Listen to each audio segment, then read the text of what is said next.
Nós temos hoje trabalhadores haitianos aqui na região de Guarapuava, na região de Imbituba, trabalhando na indústria da madeira. Nós temos confrontos interessantes, e que a dificuldade maior, inclusive, é a própria adaptação em função do grau de escolaridade que tem esses trabalhadores, principalmente do Haiti, que chegaram até o Brasil. Já temos em algumas categorias trabalhadores sindicalizados, no caso, em Londrina, nós temos lá uma empresa aqui da capital do estado, que presta serviço para a Sanepar, tem lá 6 haitianos, inclusive, que estão sindicalizados no sindicato, participam de algumas atividades que é promovida pelo Sintracom de Londrina. Então, cabe também um desafio para os sindicatos. Os dirigentes sindicais terão que estar preparados, inclusive, para se adaptar a essa nova realidade, inclusive de língua, Daqui a pouco tem que ter alguém que possa estar falando na língua dos trabalhadores migrantes que estão vindo ao Brasil em busca de uma qualidade de vida melhor. É um desafio grande, que está colocado para todas as categorias e será assim por um bom tempo, para que o Brasil continuar crescendo por um bom período, se tudo correr como está previsto aí, na programação do governo federal. Doutor Sandro, a questão da atuação dos sindicatos na área da saúde, na área da segurança no trabalho, ainda é uma questão muito recente no Brasil. As centrais sindicais têm incentivado todo esse processo, têm promovido debates, participado dos fóruns institucionais, mas a atuação mais direta e concreta das nossas instituições é incipiente. Qual é o desafio? Qual que é o papel que o sindicato traz agora com essa adoção pelo Brasil, dessa nova modalidade, dessa nova visão, do trabalho decente, do trabalho digno? Qual é o desafio, qual é a forma que o sindicato tem que fazer essa abordagem a partir desse momento, que vai ser exigido cada vez mais uma participação mais efetiva e uma atuação mais contundente para combater esse tipo de serviço, esse tipo de trabalho que não contribui para a melhoria da qualidade de vida das pessoas. Então, eu acho que o que é importante nessa questão do trabalho decente, que a visão da OIT estabelece, o trabalhador que tem um posto de trabalho, onde tem uma cobertura social, ou seja, uma seguridade social, onde tem a formalização do seu contrato de trabalho, onde tenha o recebimento dos salários, recolhimento dos tributos incidentes sobre o trabalho, onde haja o respeito às normas de medicina e segurança, é assim considerado um posto de trabalho que se reconhece o trabalho decente. Mas eu entendo que só isso não basta. A melhoria da qualidade de vida da classe trabalhadora depende, sim, e muito, da atuação dos sindicatos, que promovam um estágio civilizatório superior ao existente, onde existam condições de trabalho melhoradas, fiscalizadas, as condições do meio ambiente de trabalho sejam efetivamente cumpridas pelo empregador, aonde as formas de contratação não estabeleçam discriminação de trabalhadores de qualquer ordem, sejam na questão de gênero, a discriminação do trabalho de mulheres no mercado de trabalho, seja a questão da discriminação racial para eventualmente acesso ou manutenção do posto de trabalho, ou até as questões relativas às diferenças salariais, que ainda são muito graves no Brasil. Então, se você compara um trabalhador branco e um trabalhador negro, sempre o trabalhador negro ganha menos. Se você compara uma trabalhadora branca e uma trabalhadora negra, sempre a trabalhadora negra ganha menos. E se você comparar homem branco, homem negro, mulher branca e mulher negra, na escala do mercado de trabalho, sempre a mulher negra será a mais discriminada do ponto de vista do acesso ao mercado de trabalho, da manutenção do posto de trabalho e especialmente na questão salarial, pois ela é a pessoa mais discriminada. As pesquisas têm dado conta de demonstrar que a mulher negra, e se for uma mulher negra com mais de 40 anos, essa sim será totalmente discriminada no aspecto salarial. Então, portanto, o papel dos sindicatos é muito importante no enfrentamento dessas questões, na fiscalização durante a execução do contrato de trabalho, mas também e especialmente no momento em que o sindicato assume o seu papel mais importante, que é quando ele vai para as mesas de negociação para estabelecer as negociações coletivas com os empregadores e estabelecer pautas que sejam inovadoras, pautas que dialoguem com esta agenda do trabalho decente. porque se forem atividades produtivas onde exista problemas com o trabalho análogo escravo, deve-se sim inserir-se nas pautas e colocar-se nos espaços de negociação coletiva as formas de supressão ou repressão dessa exploração do trabalho humano. Se existem condições de discriminação de determinadas faixas de trabalhadores, as convenções coletivas devem dar conta de prever formas de diálogo bipartite ou até tripartite para que os empregadores tenham consciência da importância de incorporação de todas as camadas sociais nos empregos formais. Como também é importante no espaço da negociação coletiva que os trabalhadores estabeleçam novas políticas anti-assédio moral, políticas anti-assédio sexual, que são pautas que incorporam novas diretrizes, novas premissas na relação capital-trabalho. Então, portanto, o sindicato deve ter um papel preponderante na inovação, na modernização das suas pautas de negociação coletiva, colocando aspectos que incorporem esta agenda do trabalho decente de maneira muito clara e objetiva nas negociações coletivas. Uma das dificuldades que tem as entidades sindicais, muitas delas, inclusive, fazem esse papel de estar fazendo a vigilância dos ambientes de trabalho, de estar fazendo a fiscalização, porque não só nós tratamos há pouco aqui do trabalho do imigrante, mas nós temos também o trabalho do trabalhador migrante, que muitos trabalhadores de outras regiões do país acabam vindo ao sul, vindo a São Paulo, vindo à região sudeste, para também buscar uma condição especial. E muitas vezes acabam vindo através de promessas enganosas, mentirosas na sua contratação, lá no seu estado de origem, no Piauí, no Maranhão, no Sergipe, lá no Nordeste brasileiro, acabam vindo para cá. E muitas vezes o sindicato cumpre o seu papel.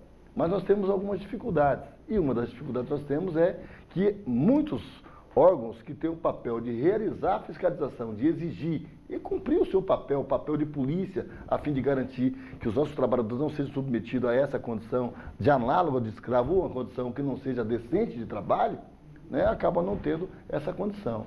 Os nossos órgãos de fiscalização, na sua grande maioria, estão sucateados. Um quadro muito reduzido de profissionais. Há muito tempo não se faz concurso público para recompor esse quadro de funcionário e acabam sendo sucateados, não conseguindo fazer o seu papel. Aonde, doutor? A quem, além dos sindicatos, esse trabalhador migrante, esse trabalhador imigrante, ou esse trabalhador aqui da nossa região, que está nos assistindo agora, que está submetido a essa condição não adequada de trabalho, pode fazer a sua denúncia, pode procurar, além do próprio sindicato. Onde ele pode fazer essa denúncia para ver a sua condição alterada de trabalho?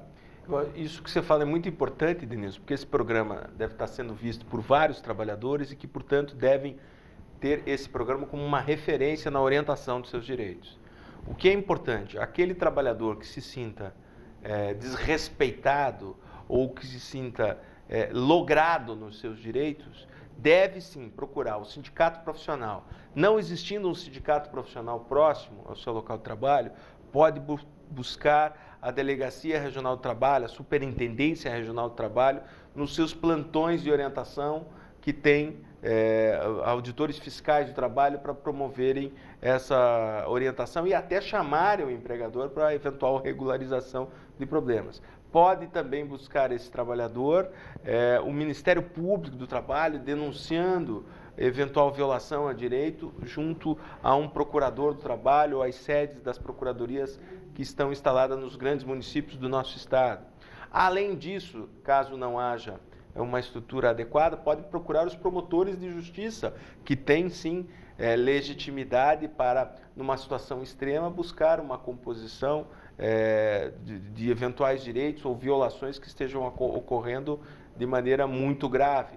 Evidentemente que essa capilaridade da estrutura, especialmente de sindicato, Ministério do Trabalho e Ministério Público do Trabalho, devem dar conta desse atendimento, desse serviço público integrado, o sindicato colaborando na defesa do meio ambiente equilibrado, para que os trabalhadores executem suas atividades com tranquilidade, para que tenham os seus direitos respeitados, para que as contribuições relativas ao FGTS, ao INSS, sejam recolhidas de forma correta e em dia, mas que, em última análise, essa teia de serviços públicos funcione. E é papel de toda a sociedade paranaense exigir o cumprimento da legislação, mas exigir o cumprimento da legislação carece sim, exige também que exista uma teia de auditores fiscais e de componentes do Ministério Público que possam dar cobertura a essa fiscalização. Então, portanto, é papel de toda a sociedade paranaense exigir a imediata abertura de concurso público para que tenhamos mais auditores fiscais. Mas o que mais resolve é, sim, trabalhadores organizados, trabalhadores voltados ao sindicato, filiados à entidade sindical, participando ativamente. O melhor processo preventivo contra violações a direitos trabalhistas é sindicato forte e sindicato organizado. Esse, sim, é o melhor antídoto contra patrões que não respeitam os trabalhadores. Olha, gente, nós estamos entrevistando o Dr. Sandro Lunardi, ele que é professor da Universidade Federal do Paraná, é advogado trabalhista, está aqui na TV Nova Central Sindical de Trabalhadores. Dr. Sandro, o senhor falou da legislação. Essa legislação que nós temos agora, que por muitos acaba sendo combatida, dizendo que ela é atrasada, arcaica, né? Dizendo que a CLT completou 70 anos agora, né? Já está ultrapassada. Até vi essa semana numa revista de uma empresa aérea brasileira, dizendo de que a nossa legislação é tão antiga que ela já deveria estar aposentada, né? Uma propaganda feita pela Confederação Nacional da Indústria. Essa legislação ela consegue atender essa demanda de combater o trabalho análogo escravo, o trabalho indecente no país? É interessante a sua pergunta, porque possivelmente essa revista, por ser aérea, esteja viajando muito. Mas o que é importante se dizer da legislação do trabalho, que apesar de ser septuagenária, a nossa CLT é muito atual. Porque qualquer texto legislativo, ele se ressignifica, se realimenta e se moderniza com novas interpretações. A Constituição Federal Americana tem anos e anos e continua a mesma. Nós temos esse impulso de renovação legislativa aqui na América Latina, achando que a legislação alterada dará conta de mudar ou regular as situações novas existentes. Evidente que alguma atualização é necessária, mas a CLT no seu cerne é um documento ímpar, que precisam vários países conhecê-la para vir imitá-la, porque é um documento de 70 anos atrás que previa um país que estava no início do seu processo de urbanização e industrialização nas décadas de 20, 30 e 40 e que é resultante de um processo de organização dos trabalhadores que buscaram, a partir da organização operária nos grandes centros, a pressionar o governo Getúlio Vargas. Então, o mito da outorga da legislação, do pai dos pobres, é uma discussão que, quem sabe, num outro programa a gente possa fazer, mas a CLT é, sim, resultado da pressão social. E, portanto, o resultante da pressão social se transformou nesta consolidação de leis que estavam esparsas, foram organizadas, e é um corpo jurídico que dá conta de regular o trabalho de trabalhadores subordinados, que tenham um emprego com carteira assinada. Ela dá conta do registro, da identificação profissional, do meio ambiente de trabalho, a questão da regulação da jornada, da remuneração, do descanso, a organização da justiça do trabalho, do processo do trabalho. Ou seja, a CLT é um documento, e não temos problema nenhum de ter 70 anos, é septuagenária, mas que é um documento atual, que é o estágio civilizatório da sociedade brasileira nas relações do trabalho. Eu digo com toda certeza, é CLT ou barbárie. A CLT é fundamental para que os trabalhadores tenham um corpo normativo protetivo das relações de emprego, que efetivamente não pode ser alterado para pior, e sim sempre melhorando e agregando novos direitos. Então, portanto, a CLT não é antiquada, não é objeto de museu. Ela é um museu de oportunidades, é um espaço, sim, de extrema e intensa reflexão de como os empregadores devem se comportar no reconhecimento dos direitos. E tanto é verdade isso que, apesar de termos 70 anos de CLT, ainda como já debatemos, temos trabalho infantil e trabalho escravo. A CLT sozinha não dá conta de fazer esse enfrentamento, ela precisa de estrutura fiscalizatória para que isso aconteça, mas também o Código Penal faz um enfrentamento do trabalho escravo. Então, todo texto normativo por si só não muda a realidade. Ele precisa, sim, do espaço da sociedade articulada para exigir o cumprimento da legislação. Doutor Sandro, nós estamos no final do ano de 2013. Um novo ano está surgindo já para a gente. Qual é o balanço que dá para fazer do ponto de vista de 2013, do ponto de vista do trabalho decente? E para 2014, o que esperar? O que avançar para garantir que os nossos trabalhadores, as nossas trabalhadoras possam desenvolver suas atividades em ambiente seguro, salubre, ou seja, num ambiente decente? Denilson, eu acho que assim, os últimos 10 anos, a partir do governo Lula e agora com o governo Dilma, foram fundamentais para o reconhecimento da legislação do trabalho e especialmente no governo Dilma, a justiça seja feita, foi um governo pródigo na formação e na formulação de regulações do trabalho por meio de legislação. Para você ter uma ideia, neste ano tivemos o reconhecimento dos trabalhadores vigilantes no adicional de periculosidade, tivemos diversas legislações protetivas que foram produzidas pelo Congresso Nacional, mas de iniciativa do Poder Executivo. Mas, por outro lado, também tivemos o mal-sinado projeto de lei 4330, que trata da terceirização e que precariza direitos.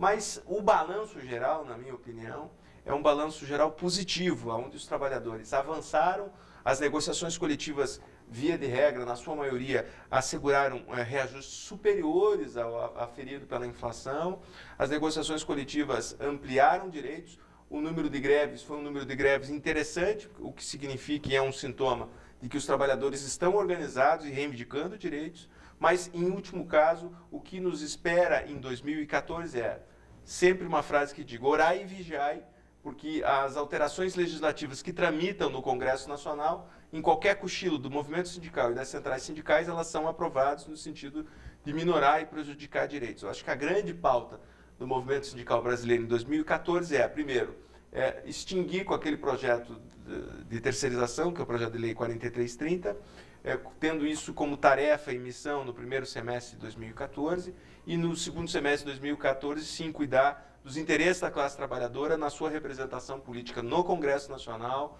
e na Presidência da República. Eu acho que é isso que é fundamental.